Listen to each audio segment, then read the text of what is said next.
I used to believe that heartbreak had a sound, not the dramatic glass-shattering metaphor everyone uses, but something quieter, like a soft tearing somewhere deep inside your chest. A sound only you can hear, the moment your world stops lining up with what you thought it was. But I was wrong. Heartbreak didn't sound like breaking. It sounded like silence. Like the silence after a phone clicks on the 8th unanswered call. Like the silence when the person you love is looking straight at you but avoiding your eyes. Like the silence right before you open a door you should have never had to open. I learned all of that the winter he shattered everything. His name was Daniel. We had been together for 4 years, and for most of that time, I had convinced myself that what we had was rare, maybe even once in a lifetime. He was charming in that effortless way people like him always are, with a smile that felt like it was made specifically for me. He wasn't loud or flashy, he was warm, calm, steady. He felt like home, or so I thought. I was 29 that winter, and everything in my life felt like it was finally aligning. I had just been promoted to lead designer at the boutique agency I'd worked at since college. We had moved into a beautiful apartment overlooking the river, small, but perfect in the way things are when you've chosen them together. And for the first time, we were seriously talking about a future that involved rings, vows, maybe a small ceremony on a windy cliff I'd pinned a dozen times on Pinterest. It's embarrassing now, looking back, how certain I was. The final week before Christmas that year felt like a whirlwind of holiday deadlines and last-minute campaigns for clients who loved to email urgent at 5:57 p.m. Daniel had been working late too. He was a project manager at a tech company going through a messy product launch.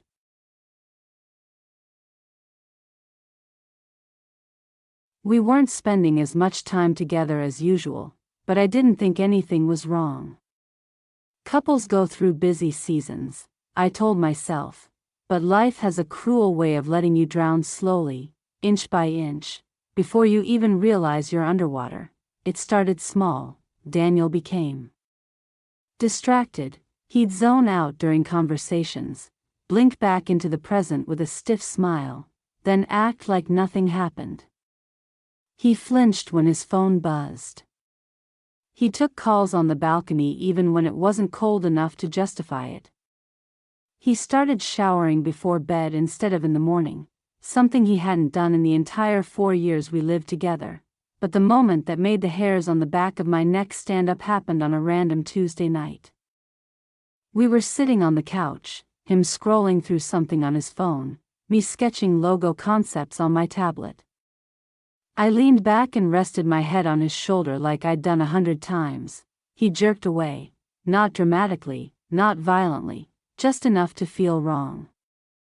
Enough to feel like my touch startled him. I looked at him, confused. He stared at his phone, jaw tight, eyes flicking too quickly across the screen. Everything okay? I asked gently. Yeah, he said.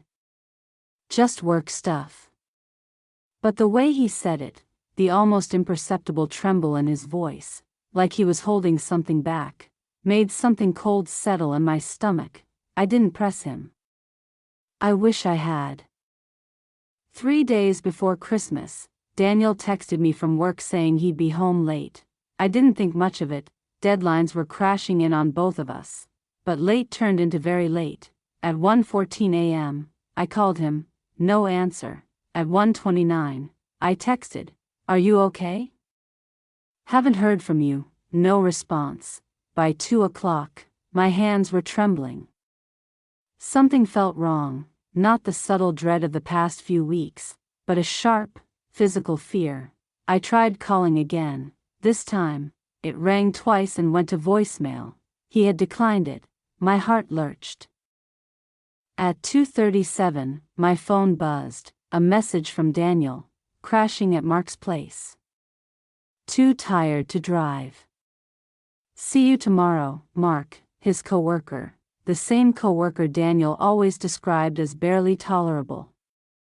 The cold in my stomach deepened. Still, I tried to be understanding. It was the holidays. People were exhausted.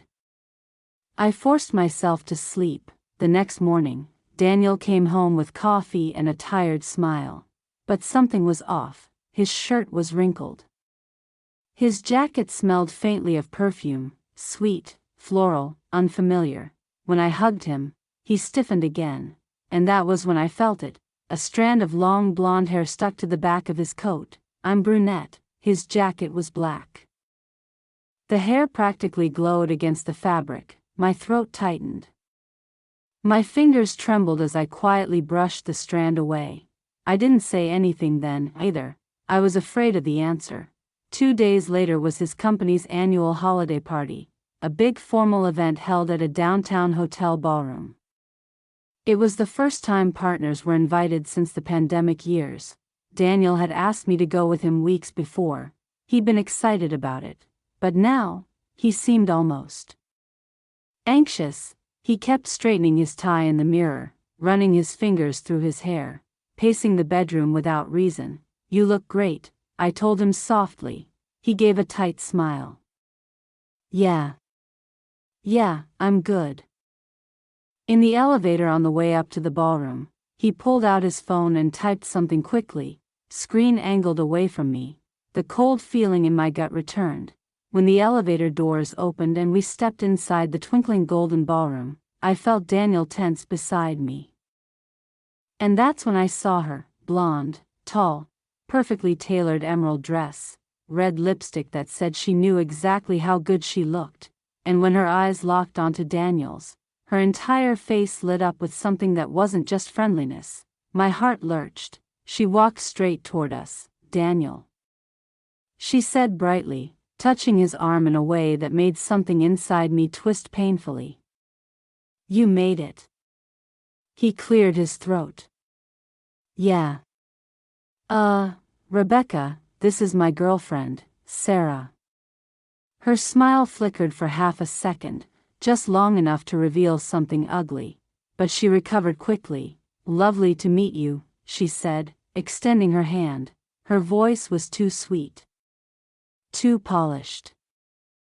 Like someone who'd practiced sounding harmless. I shook her hand. Her grip was firm. Her eyes were assessing, predatory. She glanced at Daniel again, and I watched it, the subtle softening in her expression, the unspoken intimacy, the knowing smile that didn't belong to a coworker. My pulse pounded in my ears. That was when I knew, not the details, not the timeline, not the how or the why, but the truth. He had been with her, maybe once, maybe more, maybe recently, maybe that night he crashed at Mark's. It hit me like a punch to the chest. I tried to keep my breathing steady. I tried to smile. I tried to look normal, composed, unshaken. But inside, everything was unraveling. The moment everything broke, halfway through the evening, Daniel excused himself to take a call. He didn't say who it was. He didn't look at me when he left. A minute later, I saw her slip out the same door. Rebecca, my stomach clenched. My hands were cold. I stood there for nearly a full minute, staring at the door they both vanished through, my wine glass trembling in my hand. When I finally moved, I didn't feel fully conscious. My feet carried me through the hallway on instinct alone. The corridor behind the ballroom was dimly lit and nearly empty. And then I heard them, their voices, low, urgent, around the corner. My breath caught. I stepped closer, just enough to see. Daniel's back was toward me. Rebecca was facing him. Her hand rested on his chest. He didn't push her away. He didn't move. He didn't look shocked or offended or uncomfortable. He looked devastated, guilty. Daniel, she whispered, her voice barely audible. You can't ignore me forever. I'm trying, he said quietly. Please, Rebecca. Not here. My legs weakened, my vision blurred. The hallway felt too small. Then talk to me, she said, her palm now sliding from his chest to his arm. You can't just pretend what happened didn't happen. You can't pretend I don't matter. He closed his eyes. I know, he whispered, and that was the moment my heart finally made the sound I thought heartbreak would make. Not silence, not tearing, but a deafening, cracking, splitting sound that echoed through every part of me. I must have made a noise. I don't even remember. But Daniel's head snapped toward me, his face drained of color. Sarah. I didn't wait for him to finish. I turned and walked away. He called after me, voice frantic, but I kept moving, through the ballroom, past the twinkling lights, through the lobby, out into the freezing night air. I didn't stop until I reached the sidewalk, tears blurring the world around me. I had loved him, I had trusted him, and somewhere between a late-night text and a blonde coworker's perfume, the life I built had slipped out from under me. Daniel caught up to me on the street, breathless, face pale, eyes wide with panic. But I wasn't ready to hear him. Not yet, maybe not ever, and that is where part 1 ends. The cold night air stung my face as I pushed past Daniel, but the pain in my chest drowned out everything else. I walked quickly, not because I had a destination, but because stopping meant feeling, and I couldn't, not yet. Behind me, I heard Daniel's footsteps pounding the pavement. Sarah, please, stop. But I didn't, not until he grabbed my arm. I spun around, pulling free from his grip as if his touch burned. Don't, I snapped. Don't touch me. His face crumpled. Please, let me explain. I laughed, a shaky, broken laugh that scraped my throat raw. Explain what, Daniel? That you lied? That you've been sneaking around with her? That you were together the night you crashed at Mark's? Which part are you planning to explain first? He flinched. It's not what you think. It's exactly what I think. No, he insisted softly, it's worse. For a moment, the world fell still. I stared at him, breath caught halfway in my lungs. Worse than cheating, worse than being touched by someone else in a hallway while I stood just feet away. What does that mean? I whispered. Daniel looked away, jaw tight, like he was fighting himself. I'll tell you everything, he murmured. But not here. Please, Sarah, come home with me. Home, the word felt foreign now. I wrapped my coat tighter around myself. I'm not going anywhere with you. He stepped forward. You shouldn't walk alone. I'd rather walk alone than walk with you. His mouth opened, then closed again. His shoulders sank. Can I at least call you a cab? He asked quietly. I'm not getting in a car you pay for. He winced, as if every boundary I set sliced him open. Fine. He paused, voice trembling. Can I walk you home? Why? Because I still care about you. I stared at him, this man I loved, this man I trusted, this man who broke me, and right then, the painful truth hit me. I believed him, despite everything. I believed that he cared, but that wasn't enough. Do what you want, I said coldly, and then I started walking. He followed, several steps behind, giving me space, as if afraid I'd bolt again. We didn't speak, not during the 3-block walk, not in the elevator, not when we reached our apartment door. When I stepped inside, he stayed in the hallway. I'll sleep on the couch, he murmured. I don't care where you sleep, I said. It was the last thing I said to him before shutting the bedroom door. I didn't sleep. How could I? Every time I closed my eyes, I saw them, Rebecca's hand on his chest, Daniel's expression, guilt, familiarity, resignation, that whispered, I know. Around 4 a.m., I heard him in the living room. Soft pacing, a muffled curse, then silence. At 7:30, I finally emerged. Daniel stood by the kitchen counter, hands wrapped around a mug of untouched coffee. He looked wrecked, like he hadn't slept either. He straightened when he saw me. "Sarah." "Talk," I said bluntly. He flinched at the coldness in my voice. He set down the mug and braced his palms on the counter, head bowed. "Rebecca and I." He swallowed hard. "We had a relationship." A bitter heat surged through me. "You mean you cheated?" "Yes," he whispered. "I cheated. Once." He closed his eyes. Pain twisted in my chest. "How many times?" "A few."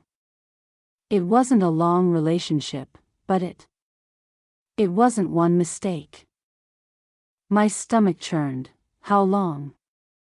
He hesitated. "Daniel," I snapped. "How long?" 3 months. My knees nearly buckled. 3 months. The entire fall. The whole period when he'd told me work was insane. When he'd seemed tired, distant, strange. 3 months of lies, excuses, late-night phone calls, secret meetups. I felt like I was going to be sick. I gripped the back of a chair to steady myself. He stepped forward, worry flickering across his face. "Sarah, sit down, don't come near me."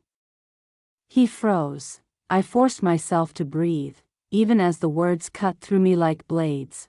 "Why her?" I whispered. "What did she have that I didn't?" He shook his head desperately. "It wasn't like that." "Then what was it like?" I demanded. "Help me understand how you risked everything we built, everything we had, for someone you barely knew." His face twisted. "I was stupid," he said hoarsely. "I was stressed, overwhelmed, feeling like nothing I did was enough. At work, in life, even in our relationship. Don't you dare blame this on our relationship." I shot back. "If you were unhappy, you talk. You don't cheat." "I know," he whispered. "You're right." "Why her?" I asked again. He hesitated. His silence was enough. "Rebecca, pretty. Blonde. Confident. The type of woman who knew the effect she had on men. She was everything I wasn't, at least in my own mind." I wrapped my arms around myself, feeling suddenly very small. Daniel stepped closer. "Sarah, please. I never stopped loving you." A hollow laugh escaped me. "You don't love someone and sleep with somebody else." "I didn't mean for it to happen," he whispered. "It just spiraled. And once it started, I didn't know how to end it." "By saying no," I said coldly. "By leaving. By not touching her again. It was always a choice." "I know," he whispered. "And I regret it." "Do you?" I shot back. "Because last night, you didn't look like someone who regretted anything." He deflated, guilt consuming his expression. "What was last night, Daniel?" I asked. "Were you planning to see her? Was that why you wanted to go alone?" "No," he said quickly. "I wasn't planning anything. I didn't even know she'd be there."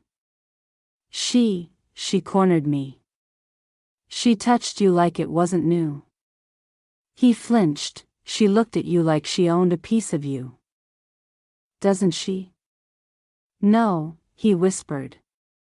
"I ended it weeks ago. It was over. I swear to you, Sarah. I swear." "And she didn't get the memo?" He closed his eyes. "It was messy. She didn't take it well. So she expected you to still be with her." "Yes." "And you didn't tell me." "No, why?" His voice cracked. "Because I was afraid of losing you." The words hit me like a slap. You cheated on me for 3 months, I hissed. You lied to me every single day. You let me believe you were just tired. You let me love you while you were loving her, too. And you're telling me you hid it because you were afraid of losing me? Yes. His voice broke. Losing you terrified me. More than anything. I stared at him, at the man I knew, at the stranger I didn't. Daniel, I whispered. You already lost me. His face crumpled. Please, he begged, stepping toward me. Don't say that. Don't, I held up my hand. Stop. He froze. I need space, I said, voice trembling. I need time. I can't look at you right now without seeing her. Without feeling like I don't know who you are. His eyes glistened with tears. Where will you go? Wherever you're not. He nodded slowly, as if each motion hurt. I'll go, he whispered. And he did. He grabbed a backpack, stuffed a few clothes inside, took his keys, and paused at the door. His hand trembled on the doorknob. I'm so sorry. He said softly, voice breaking. I never wanted to hurt you. Then you shouldn't have. He shut the door behind him, and for the first time since the truth shattered my world, I collapsed. The silence left behind was suffocating. I sat on the kitchen floor, knees pulled to my chest, sobbing until my throat felt raw. Anger, grief, humiliation, they all swirled together in a storm I couldn't control. I don't know how long I cried, an hour? 2, eventually, the tears slowed. My breathing steadied. The haze lifted enough for me to stand. The apartment felt wrong. Too quiet, too big, too full of him. His shoes by the door, his jacket on the hook, his coffee mug on the counter, the picture of us on the bookshelf, smiling on a beach trip, holding hands like the world belonged to us. I picked up the photo frame. My reflection stared back at me, a woman who looked like she'd aged a year in a day. With shaking hands, I set the photo face down. I didn't have the strength to throw it away, not yet. Later that afternoon, after trying and failing to eat, I sat on the couch and opened my phone. There were 3 unread messages from unknown numbers. The first one made my blood boil. Rebecca, he's not who you think he is. You deserve the truth. My hands trembled. The second message, Rebecca, if he didn't tell you everything, I will. My heart pounded. The third, Rebecca, ask him about the hotel. He won't be able to lie about that. The room tilted. Hotel. There was a hotel. I felt myself go cold, even colder than outside the ballroom last night, because deep down, I already knew. I didn't have the full story yet, and whatever was still buried, was going to hurt worse. I didn't sleep that night. I lay awake on the couch, staring at the ceiling, listening to the rain tapping against the windows like restless fingers. Every time I closed my eyes, I saw her face, her guilt, her trembling lips, the way she said it was a mistake. I had replayed her words 1,000 times. A mistake, as if her betrayal was an accidental slip, like knocking over a glass of water. I didn't know what I felt anymore. Anger, grief, numbness. They all blended together into something heavy, something that made breathing feel like dragging air through concrete. By the time morning light crept through the curtains, I felt hollow. When I finally stepped into the bedroom to grab clothes for work, she was awake, sitting upright in the bed. Her eyes were swollen, her hair unkempt, her hands clasped so tightly they were turning pale. Can we talk before you leave? She whispered. I didn't sit. I didn't move closer. I just looked at her from a distance. What else is there to talk about? She flinched at the coldness in my voice. I want to explain, she said, voice trembling. I know I broke something important. I know I destroyed us. But I need you to understand why. No, I said sharply. You don't get to rewrite this into some self-justifying narrative. You cheated. You lied. You made choices. That's all. Her lips parted, but she didn't speak. Do you still love him? I asked suddenly. The room went silent. She shook her head immediately, too immediately. No. God, no. It wasn't like that. It was just stupid. I was lonely. We were busy. You were distracted. The attention. Stop, I snapped. If you start blaming me, this conversation is over. Tears filled her eyes again. I'm not blaming you, she whispered. I was selfish. I was insecure. I let someone flatter me and I let it go too far. I hate myself for it. I wanted to believe her. I wanted to trust her remorse. But the memory of that message burned in my brain. Last night was perfect. Can't wait to touch you again. That wasn't a moment of weakness. That was intimacy. That was betrayal with intention.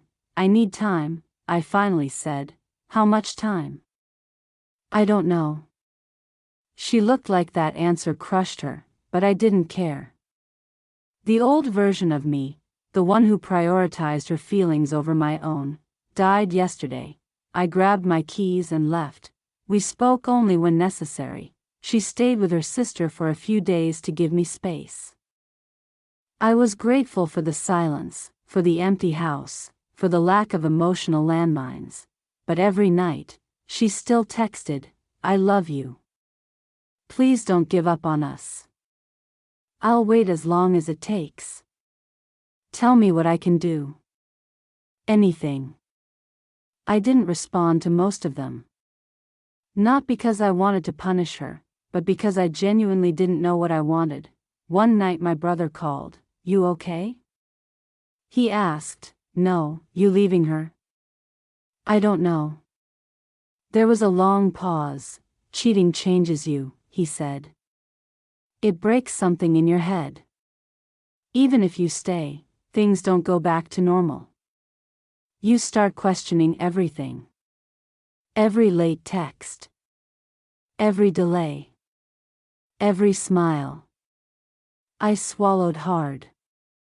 Because he was right, and forgiveness, he added softly, is a choice. Not a requirement. On day 9, she asked if she could return. I hesitated. Fine, I said finally. But we're not together. Not yet.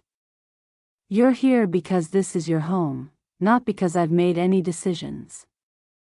She agreed instantly. When she came in, she looked smaller somehow. Defeated. Nervous to even breathe too loudly. For the first few days, we coexisted. Quietly. Carefully, but on the 4th night, she finally broke. We were in the kitchen cleaning after dinner when she suddenly put her hands on the counter and bowed her head, shoulders shaking. I miss you, she said through tears. I miss you so much it hurts. I didn't know how to respond.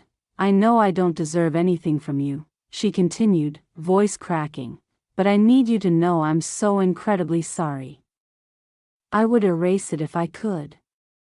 I would do anything to undo it. Her grief was raw. Real, and yet, I couldn't shake the image of him touching her, so I said nothing. She wiped her tears and whispered, I'll wait. Just when I thought I might start feeling something again, anything other than numb, a new message appeared. It wasn't for me. It was for her. I saw her phone buzz on the coffee table while she was in the shower. Normally, I'd never check. But betrayal rewires your brain. You become paranoid, alert, hyper-aware. I picked it up. A preview flashed. I heard you cut me off. We should talk. Evan, my heart dropped. I opened it. There were more messages. You can't pretend nothing happened. You were the one who came to me first. Are you seriously choosing him? After everything you told me? My stomach twisted. After everything you told me, what the hell did she tell him? When she came out of the shower, she froze the moment she saw her phone in my hand. Explain, I said, her face drained of color. I blocked him weeks ago, she stammered. I swear. I didn't know he'd still be messaging. What did you tell him? I demanded. She closed her eyes. Nothing inappropriate. I swear. After everything you told me? That doesn't sound like nothing. She started crying again. I told him things were hard between us. That we'd been stressed. That we were arguing about the future. That I felt lonely. That I felt unseen. My jaw clenched so hard it hurt. So you vented about our relationship to the man you cheated with.